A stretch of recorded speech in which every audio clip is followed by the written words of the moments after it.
Oi pessoal, tudo bem? Aqui é a Anuska do Teoria da Medicina e hoje a gente vai começar a estudar uma das principais matérias dentro da microbiologia. O que a gente vai aprender aqui hoje vai ser importante para o resto da sua vida. E eu não tô brincando falando isso não. Geralmente todo professor acha que a sua matéria é a mais importante do mundo, né? Mas essa daqui realmente é bastante importante. Você não vai precisar saber isso só porque vai cair na sua prova de micro. Você precisa saber porque vai cair de novo quando você tiver doenças infectoparasitárias mais pra frente na faculdade, que é a famosa DIP. Uma matéria que é bem mais difícil do que micro. Para você não se dar mal nela, você precisa saber bastante essa base que a gente tá tendo aqui agora. E não vai ser só na DIP que você vai ver de novo essa matéria. Várias doenças causadas por essa bactéria você vai ter que estudar novamente. Em pediatria, em clínica, em dermato. Então, de uma forma geral, vai ser importante para você para o resto da faculdade e também para sua vida, porque assim que você pegar seu número de CRM e for dar seu primeiro plantão para descolar aquela graninha depois de anos de pindaíba, é bem provável que um dos pacientes que você vai ter que atender nesse dia tenha alguma doença causada pela bactéria que é a estrela da nossa aula de hoje, que são as bactérias do gênero Staphylococcus. Então não presta atenção aqui por causa da sua prova, presta atenção por causa da sua vida, porque isso vai ser muito importante até você se aposentar como médico.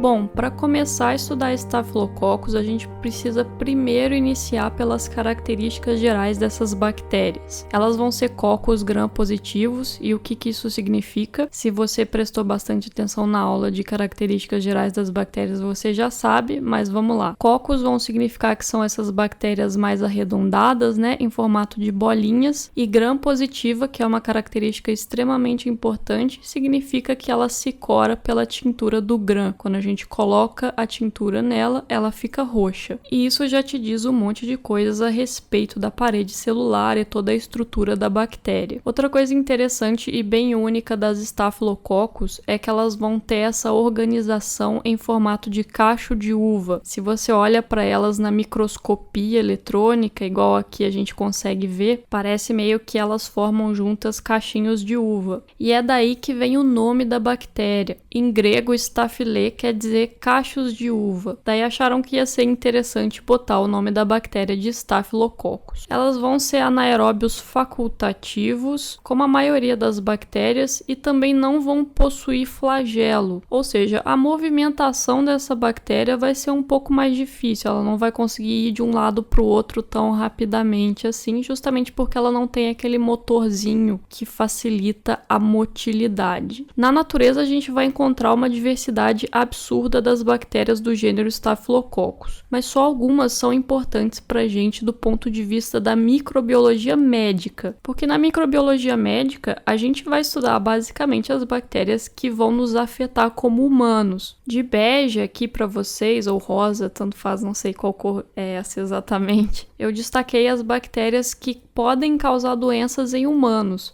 mas de vermelho estão aquelas que realmente são muito importantes e você vai precisar saber, e a gente vai falar mais delas mais para frente. Então as bactérias mais importantes vão ser a Staphylococcus aureus, a Staphyloepidermidis, Staphylohemolyticus e a Staphylosaprofyticus. Dentre essas quatro, a mais importante disparado, com certeza, porque até você já deve ter ouvido falar mesmo antes de estar no seu caminho aí de se tornar médico, é a Staphylo aureus. Ela tem esse nome porque aureus em latim significa dourado, e quando a gente faz cultura de Staphylo aureus, as bactérias no aspecto macroscópico da cultura têm uma aparência dourada, fica com uma cor meio dourada, assim. É meio feio, não é bonito, mas botaram esse nome aí, a gente tem que aceitar. O Staphylo aureus pode causar desde infecções bem bobinhas até casos muito sérios que podem até levar à morte. Então é uma bactéria com uma gama de doenças extremamente vasta e que apesar de às vezes ser inofensiva, pode levar a situações muito graves. O Staphylococcus epidermidis tem esse nome porque geralmente as infecções que ele causa vão se encontrar na epiderme, o que é até bom porque te ajuda a lembrar mais ou menos as doenças pelo qual ele vai ser responsável. O Staphylo hemolyticus é muito importante na questão das infecções nosocomiais. O que eu quero dizer com isso? Aprende essa palavra. Nosocomial é uma infecção que o paciente pegou por ficar no hospital. É o que geralmente o pessoal que é mais leigo, ou às vezes até dentro da medicina a gente também pode falar isso, que a gente chama de infecção hospitalar. Dentro do hospital a gente tem bactérias bem mais perigosas. Então geralmente uma infecção hospitalar ou nosocomial vai ser mais grave.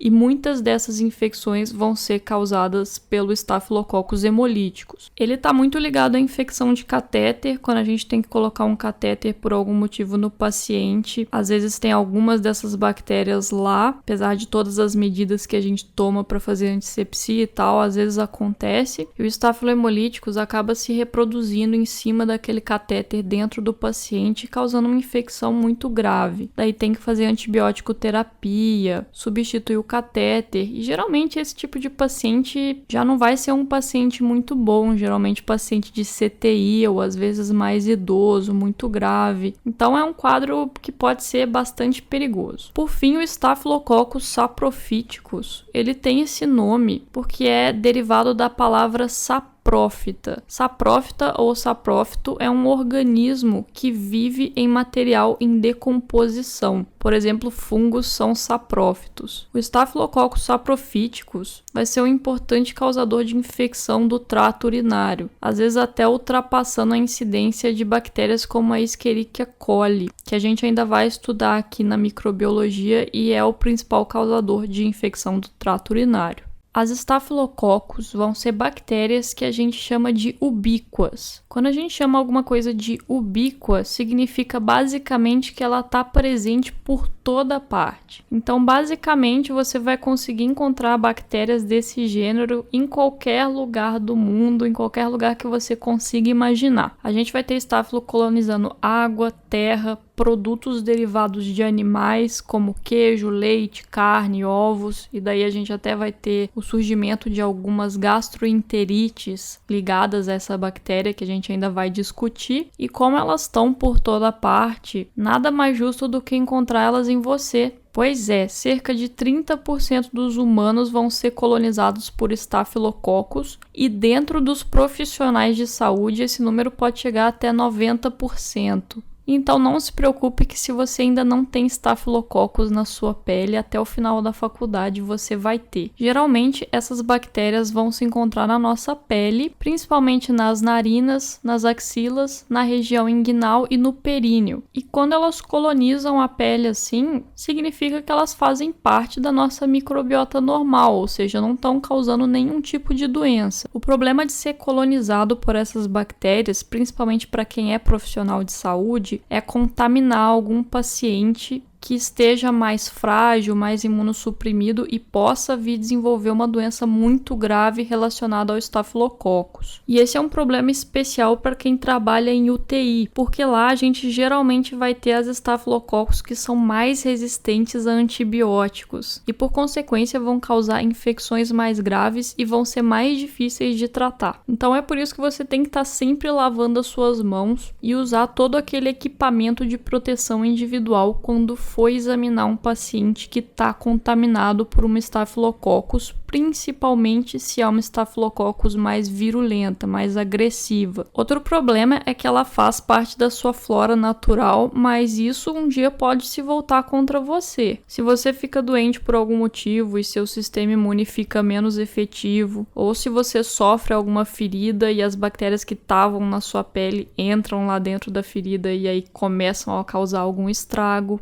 Então, assim, elas até podem ser nossas amigas, mas a gente tem que estar sempre de olho nelas. nelas. Outras características que a gente pode falar dessas bactérias incluem o fato de que elas são extremamente resistentes a vários tipos de condições adversas. Por exemplo, ressecamento, se a gente tira toda a água ali do meio da bactéria, ou ao calor também. Até em altíssimas temperaturas a gente pode ter estafilococcus lá de boa, vivendo como se estivesse na sauna. A boa notícia é que elas são sensíveis a uma substância chamada de clorexidina, que você provavelmente conhece com um nome diferente, que é o mertiolate. A clorexidina é um antisséptico que sua mãe provavelmente aplicava em você quando você sofreu um corte, alguma coisa assim, um arranhão, e aí ia lá e passava na sua ferida. Isso é nada mais, nada menos que uma medida preventiva. Você perdeu um pedaço da sua pele ali que te protege contra as bactérias do meio externo, e a Staphylococcus certamente é uma bactéria que poderia estar infectando ali ou por estar presente na sua pele ou em algum local que tenha entrado em contato com a ferida. Daí, passando a clorexidina, a gente evita uma infecção mais grave. A gente também usa bastante clorexidina em cirurgia. Antes da cirurgia começar, a gente tem que fazer a chamada antisepsia do paciente. Então, geralmente a gente pega um monte de clorexidina e limpa bem o local onde vai ser feita a incisão cirúrgica, para garantir que aquele lugar ali vai estar estéril e que a gente vai ter uma chance menor de infecção. Por fim, para falar para vocês, geralmente a gente vai cultivar essas bactérias no meio agar-sangue. Agar é uma substância gelatinosa produzida por algas. Se você já comeu aquelas balinhas de gelatina, é a mesma substância. Só que esse aqui não vai ser adoçado, ele vai ser só uma gelatina, que é um meio onde as bactérias podem crescer. E o agar-sangue vai ser um agar misturado com sangue de animais. Se não me engano, geralmente se usa sangue de carneiro para esse tipo de meio. Como eu falei para vocês, cada bactéria vai ter um meio preferido para crescer, e no caso dessas bactérias vai ser o agar-sangue. As principais fontes de contaminação para essa bactéria vão ser outros humanos que estão infectados, como eu falei para vocês no caso do médico ou do enfermeiro, de qualquer profissional de saúde que tem essa bactéria na sua pele e pode passar para algum paciente. Superfícies e objetos contaminados, que a gente vai chamar de fômites. Grave essa palavra porque a gente vai ver ela em outras aulas mais para frente, e faz bastante sentido isso porque a Staphylococcus, como eu falei para vocês, vai crescer em qualquer lugar. Então qualquer superfície que a gente entrar em contato pode estar potencialmente contaminada por ela. E também vai poder ter contaminação por meio de alimentos que contenham a bactéria ou alguma toxina que ela produza. Eu ainda vou falar para vocês na aula sobre as toxinas que a Staphylo produz, que é uma parte bastante importante que você precisa saber. E como eu falei para vocês, ela vai estar muitas vezes em produtos de origem animal. Então, às vezes, se você come uma carne que tá meio assim, meio estragada, ou algum derivado do leite que tá meio estranho, pode ser por contaminação de Staphylococcus. A gente pode ter uma infecção a partir de algum corte na pele. Como eu falei, essas bactérias estão muito na nossa pele, e se a gente sofre uma falha nessa barreira, um corte, elas podem nos infectar e causar alguma doença muito grave. A gente também pode se infectar por meio de picada de inseto e queimaduras, mais uma vez. Sempre que a gente está perdendo essa proteção da pele, vai nos expor mais a essa bactéria, o que mostra pra gente como que é importante a nossa pele, como que realmente ela é uma das primeiras armas do nosso sistema imune para enfrentar o mundo exterior, e assim que a gente perde ela, a gente está muito mais vulnerável. E também a higiene precária. Isso acontece muito em criança, principalmente em criança em situação de abandono, que não está sendo bem cuidada pelos responsáveis, acabam tendo algum tipo de doença por causa de hiperproliferação da bactéria na pele, por falta de cuidado, higiene mesmo, e é uma situação bem triste. Algumas coisas também podem favorecer a infecção, que no caso vai ser o uso de drogas injetáveis. A gente sabe que o uso de droga injetável é fator de risco para várias doenças infecciosas, porque geralmente quem está fazendo isso não está fazendo com todo o cuidado